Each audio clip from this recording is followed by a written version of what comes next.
Heyo, and welcome back to Wonderlands gamers. Today I have the loot from 30,000 crystals spent on the Classmod Chaos Chamber Bunny with 64,000 loot luck. Now if you're wondering how I got 30,000 crystals in a single run or how I have 64,000 loot luck, made a separate video on both of those. I'll link it at the end of this one. Now of course, unlike my 100 farm videos, the bunnies don't have dedicated drops. Instead, they should drop all of the world drops of that bunny's type. For example, today's Classmods. But that doesn't mean they drop things evenly. For example, rings and amulets always seem to be the least dropped item from bosses via the world drop system. Of course, there's an RNG element to it. Sometimes I'll get more or less of something on the following day, but I think there's still definitely a trend to it. So when spending 30,000 crystals on the Classmod bunny, I got 60 rolls because you can feed them 500 at a time, and 500 goes into 30,000 60 times. 26 of those rolls didn't drop a singular legendary with practically max loot luck at Chaos 35. Not saying that's like a bad thing, just pointing that out because it seems to be typical. The most I ever got in a single run was 3 legendaries, which I got multiple times, but never any more than that.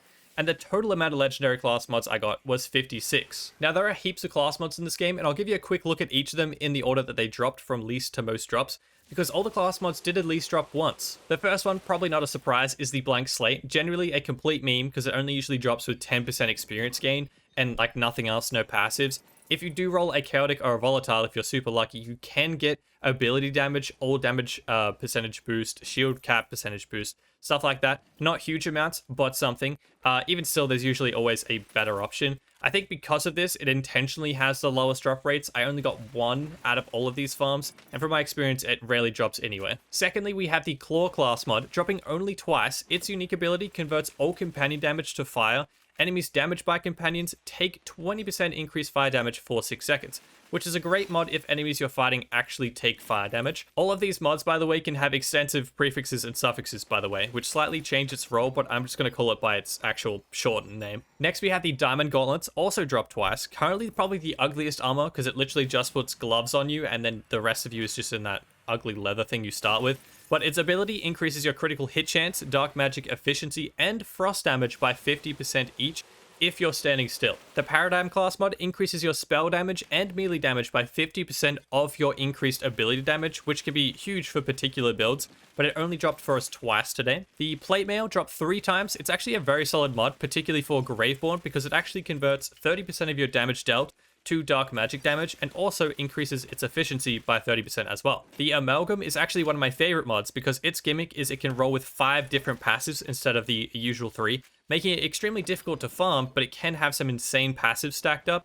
Unfortunately, we only got 3 of these. Next, we have the Head of the Snake. It dropped 4 times for us, and its power is periodically teleporting a Hydra Companion next to your character. Getting kills also extends the duration of the Hydra Companions by 30%. The Pandemisium, if I pronounce that correctly, dropped 5 times and has a 15% chance to explode enemies for 776 poison damage whenever a poison status effect deals damage over time, which apparently doesn't scale very well with chaos levels, so it's probably not a great option right now, but hopefully they fix that in the future. The next 4 class mods all dropped 6 times each, starting with the Smart Armor, which is apparently also bugged whenever you change map location, like its ability breaks, which I found out today via Moxie's video, but I figured I'd include it just to spread the word. But when they do fix it, your critical hit chance is reduced by 50%, but your critical hit damage is increased by 50%, making it great for Stabbermantis because you always hit crits when you're in from the shadows.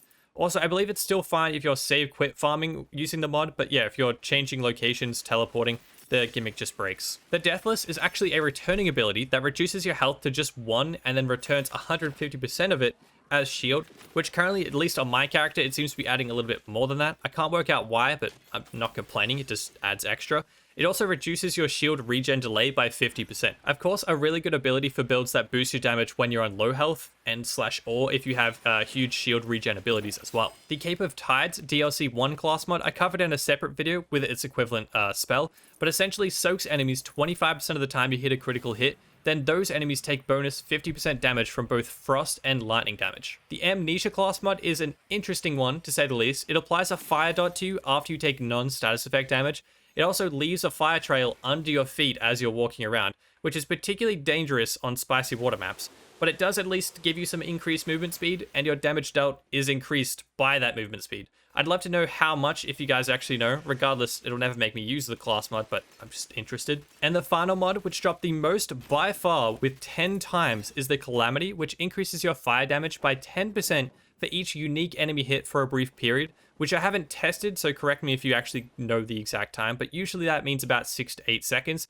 The effect can stack up to 10 times for an extra 100% bonus fire damage, which I again think would be a great mod if most enemies weren't cryo weak enemies. And here's the overall lineup so you guys can see them all at once if you'd like. The next thing I tested was class power drop rates because, as you likely know, class mods are really hard to get perfect in this game. First, you have to get the right skill points, the correct 2 class powers out of the 6 current characters and in the right order. Then you want the best passives you can possibly get with the right ability, and there's also Chaotix, Volatiles, Primordials so far. So I noted the amount of times each character rolled as a primary or secondary class power for each of the mods, primary being the one at the top of the class mod with a bigger percentage boost.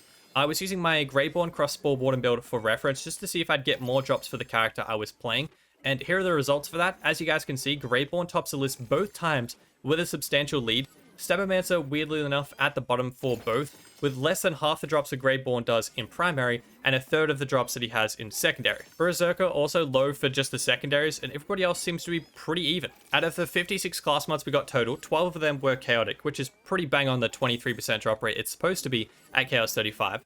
14 of them were volatile, which we got really lucky with because the set drop rate would have only predicted 9, and we also managed to get my first primordial class mod, which we only got 1 of. If you're keen to see similar videos like this on the other Chaos Bunnies, let me know in the comment section down below. If you guys did enjoy, feel free to subscribe, it is much appreciated. We also have a Twitch and Discord community, both are linked down below if you're interested. Until next time, gamers, have a good one. Adios.